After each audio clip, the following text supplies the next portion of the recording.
नमस्कार।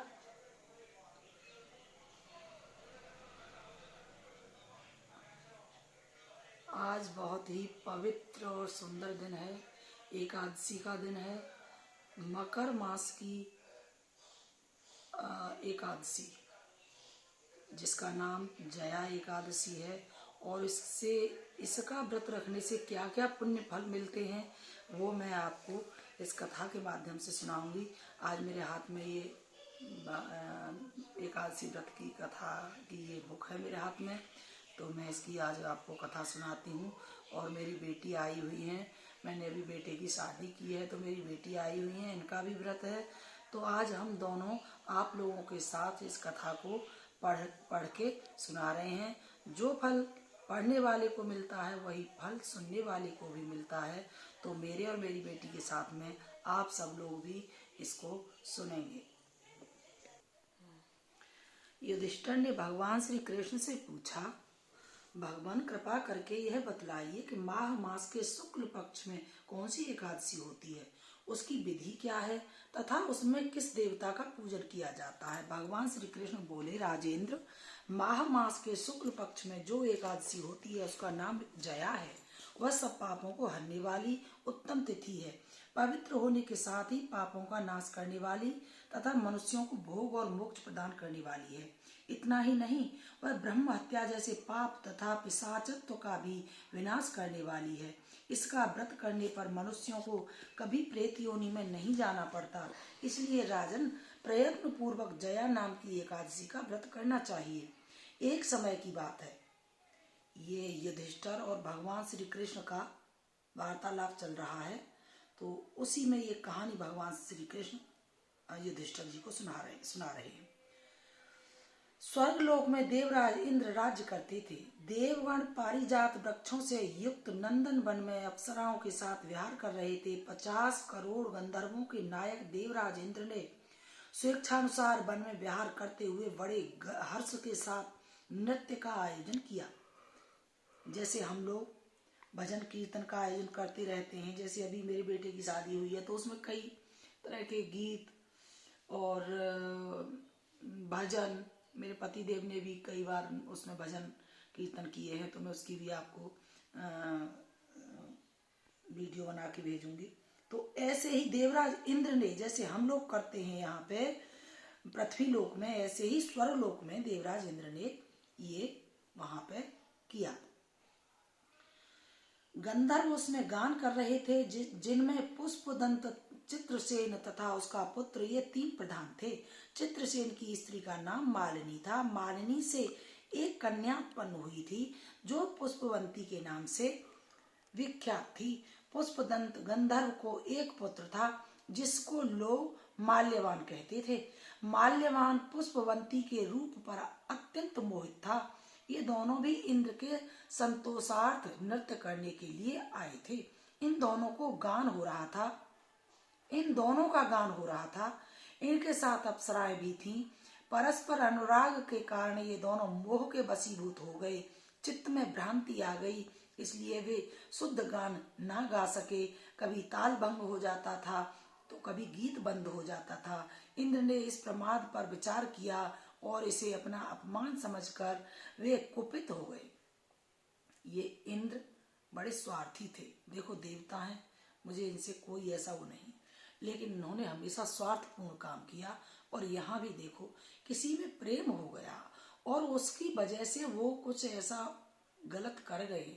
उनसे कुपित होने के लिए इतना बड़ा दंड देना मुझे उचित नहीं लगता। तो मैं इंद्र के फेवर में कभी भी नहीं रही हूँ। बहुत कथाएं पढ़ी हैं, मुझे अच्छे नहीं लगते।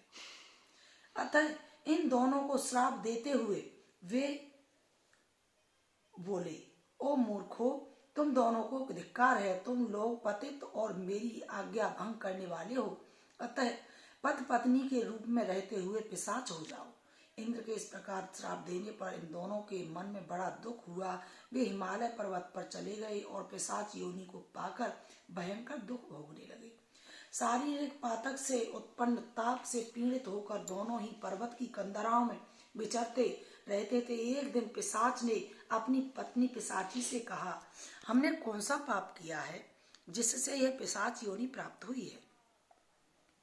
नरक का कष्ट अत्यंत भयंकर है तथा पिशाच योनि भी बहुत दुख देने वाली है। अतः पूर्ण प्रयत्न करके हमें पाप से बचना चाहिए। इस प्रकार चिंता मग्न होकर वे दोनों दुख के कारण सूखते जा रहे थे। देव योग से उन्हें माह मास के शुक्ल पक्ष की एकादशी तिथि प्राप्त हो गई, जो आज है, जो मैं आप सब लोगों को सुना रही हूँ। यही एकादशी उन दोनों को प्राप्त हुई। जया नाम से विख्यात वह तिथि सब तिथियों में उत्तम है। उस दिन उन दोनों ने सब प्रकार के आहार त्याग दिए, जलपान तक नहीं किया, किसी जीव की हिंसा नहीं की, क्योंकि वो पिशाच थे तो जीव हत्या भी करते थे, क्योंकि उनका जो ज्ञान था वो नष्ट हो चुका था। जलपान तक नहीं किया, किसी जीव की हिंसा नहीं की, यहाँ तक कि खाने के लिए फल तक नहीं काटा। समझ रहे हो, कहीं कहीं कहते हैं कि ये आज फल मत काटो, तो ये कहीं न कहीं वेदों में ग्रंथों में लिखा है, तभी हमें ये बताया जाता है कि हमें फल नहीं काटना चाहिए। तो हम मनुष्य हैं तो कुछ फलों का हमने परित्याग किया है कि हम एकादशी के दिन नहीं काटते हैं। देवयोग से उस दिन दोनों ने सब प्रकार के निरंतर दुख से युक्त होकर वे एक पीपल के समीप बैठे रहे। सूर्यास्त हो गया, उनके प्राण हर लेने वाली भयंकर रात्रि आई। ये जो पिशाच और राक्षस होते हैं, इन्हें रात्रि में विशेष कष्ट मिलता है और उस कष्ट के कारण उनको बहुत कुछ भोगना पड़ता है। उपस्थित हुई, उन्हें नींद नहीं आई, वे रति या और कोई सुख भी नहीं पा सके।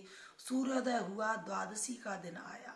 इस प्रकार उस पिशाच दंपति के द्वारा जया के उत्तम व्रत का पालन हो गया। अनजाने में हो गया, देखो है, जानकर करोगे तो क्या मिलेगा, अनजाने में किए गए फल का फल देखिए क्या मिला। उन्होंने रात में जागरण भी किया था। उस व्रत के प्रभाव से तथा भगवान विष्णु की शक्ति से उन दोनों का पिशाचत्व दूर हो गया। पुष्पवंती और माल्यवान अपने पूर्व रूप में आ गए। उनके हृदय में वही पुराना स्नेह उमड़ रहा था। उनके शरीर पर पहले जैसे ही अलंकार शोभा पा रहे थे। वे दोनों मनोहर रूप धारण करके विमान पर बैठे और स्वर्गलोक में चले गए। वहां देवराज इंद्र के सामने, देखो ये होता है राजाओं का, फिर भी वहीं जाना पड़ा। जाकर दोनों ने बड़ी प्रसन्नता के साथ उन्हें प्रणाम किया। उन्हें इस रूप में उपस्थित देखकर इंद्र को बड़ा विस्मय हुआ। उन्होंने पूछा, बताओ किस पुण्य के प्रभाव से तुम दोनों का पिशाचत्व दूर हुआ है? तुम मेरे श्राप को प्राप्त हो चुके थे, फिर किस देवता ने तुम्हें उससे छुटकारा दिलाया है? माल्यवान बोला, स्वामिन, भगवान वासुदेव की कृपा तथा जया नामक एकादशी के व्रत से हमारा पिशाचत्व दूर हुआ है। इंद्र ने कहा, तो अब तुम दोनों मेरे कहने से सुधापान करो। सुधापान देवताओं में अमृत को कहते हैं। अमृत जब वो पी लेते हैं तो वो देवत्व को प्राप्त हो जाते हैं, तो उन्होंने फिर सुधापान कराया। जो लोग एकादशी के व्रत में तत्पर और भगवान श्री कृष्ण के शरणागत होते हैं, वे हमारे भी पूजनीय होते हैं। भगवान श्री कृष्ण कहते हैं, राजन, इस कारण एकादशी का व्रत करना चाहिए।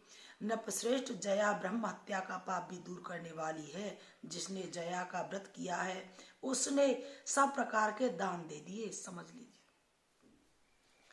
एक व्रत और सब प्रकार के जितने भर हमें दान बताए गए सब हो जाते हैं, और संपूर्ण यज्ञों का अनुष्ठान कर लिया। कमाल की है आप एकादशी मैया। इस महात्मा के पढ़ने और सुनने से अग्निष्टोम यज्ञ का फल मिलता है। तो हमें इस एकादशी को जरूर करना चाहिए, क्योंकि पढ़ने और सुनने से भी जब हमें फल मिल रहा है तो हमें ऐसी एकादशी को बिल्कुल भी नहीं छोड़ना चाहिए। बोलो भगवान विष्णु और माँ लक्ष्मी सहित एकादशी मैया की जय। जय जय श्री राधे।